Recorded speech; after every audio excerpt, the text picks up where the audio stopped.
Hi guys, today I want to talk about how hydrogen fits into our vision of a clean future economy that doesn't contribute to global warming.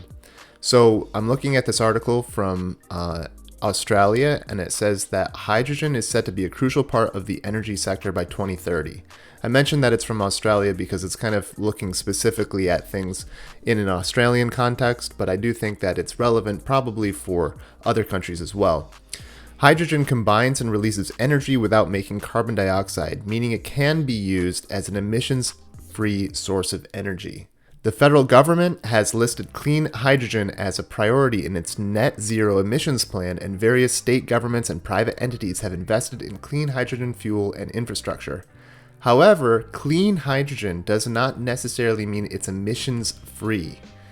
And the article goes on to say that while green hydrogen made from water with renewable energy involves no carbon at all, other types of hydrogen can still emit greenhouse gases.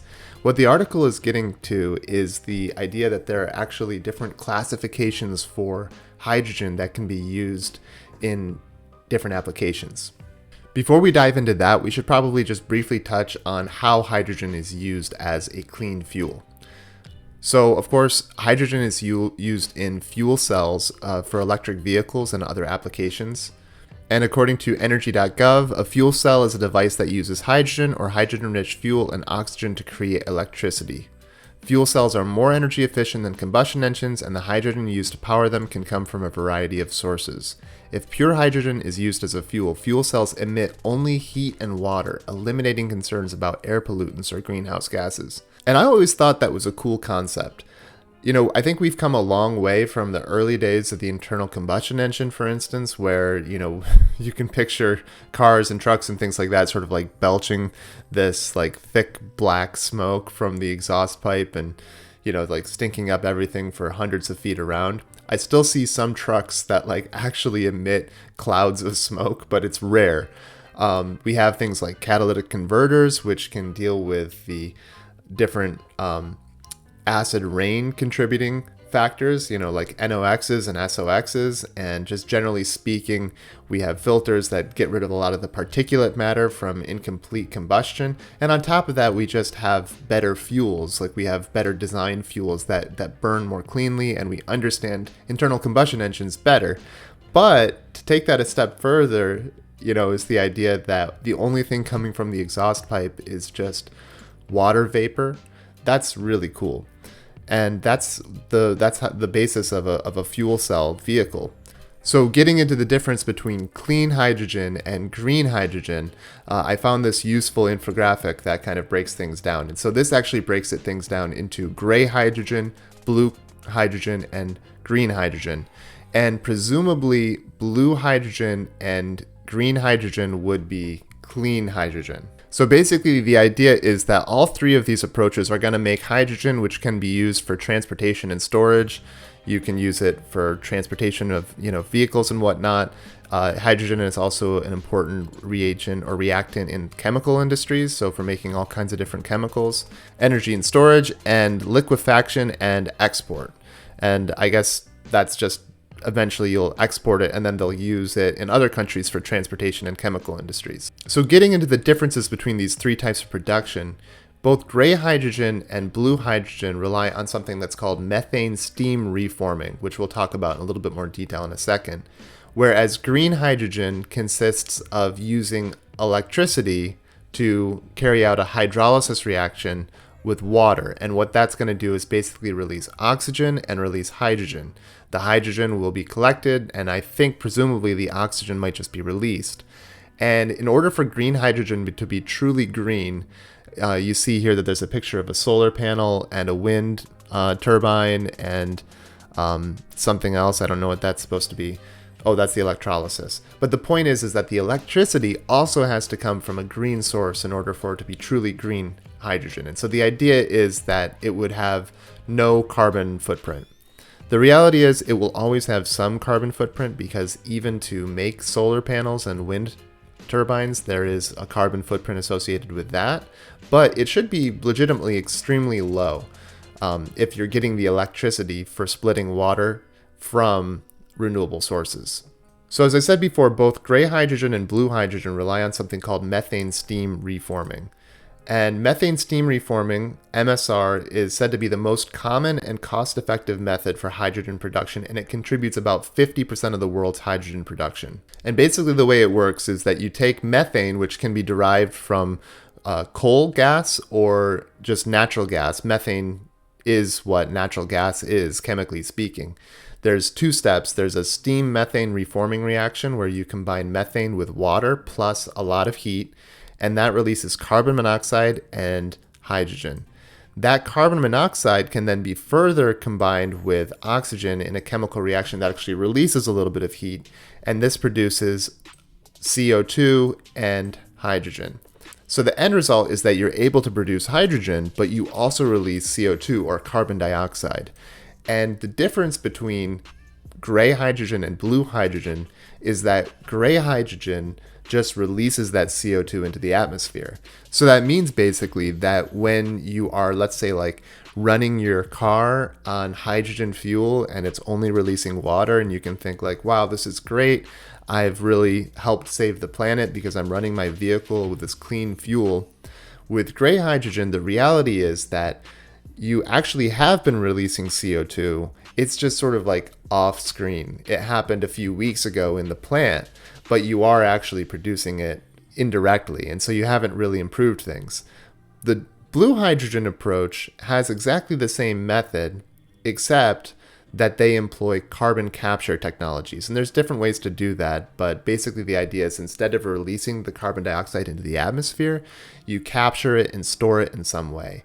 And I've talked in other videos about carbon capture, and one method, for instance, that they're exploring in Iceland is actually to take carbon or CO2 that's been captured and actually bury it deep in the ground in a process that will help it mineralize. And so that's one way to sort of like take carbon or CO2 and actually just put it back into the ground. So at first look, it's kind of like, well, actually, blue hydrogen and green hydrogen look equivalent because in both cases, there should be no release of CO2.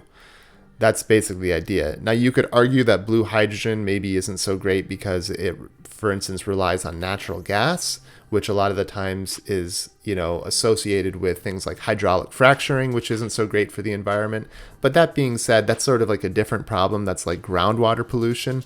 And I always find that solving environmental problems, if even in theory, gets to be impossibly muddled unless you set some priorities and focus on one problem at a time. So when we're talking about hydrogen fuel cells, for instance, we're usually talking about how do we stop climate change, right? So we're just thinking primarily of greenhouse gas emissions. And so in terms of mitigating greenhouse gas emissions, blue hydrogen and green hydrogen look to be pretty equivalent. What's interesting is the original article I was looking at points out that this may not actually be the case.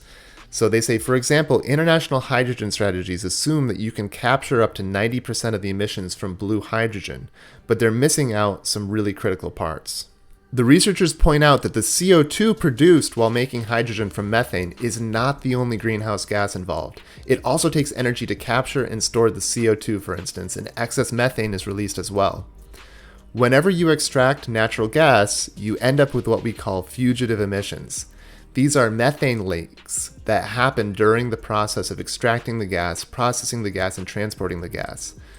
And so that's kind of the fatal flaw, is that if you're producing methane from natural gas, the reality is that there's quite a bit of natural gas or methane that's actually released during the production of and the extraction of, and even the fracking, for instance.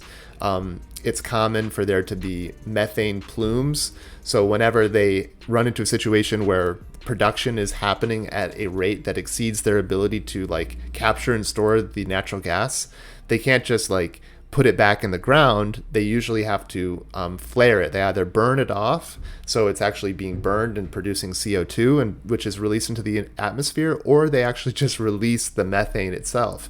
And there have been satellite images, for instance, of areas where they are extracting natural gas, and you can tell from the satellite analysis that there's just like quite a bit of methane just being released into the atmosphere.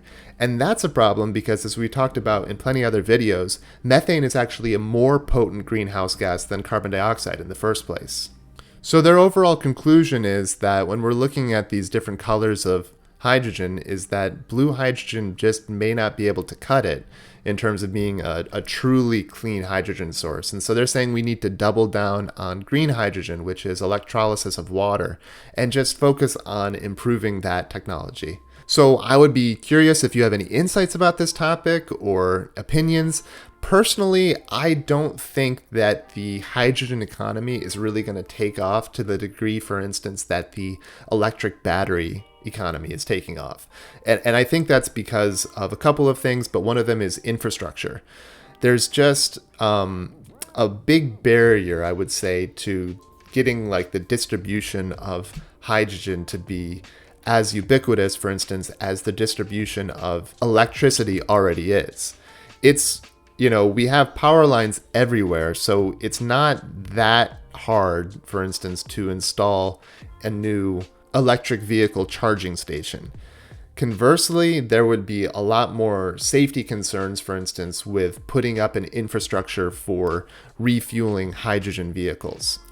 I just don't really see that happening at like your local gas station the way that people are increasingly putting up electric vehicle stations. Well, anyway, I want to thank you so much for watching. If you enjoyed the video, please go ahead and like and subscribe, and I hope you'll join me again in the future soon. Bye.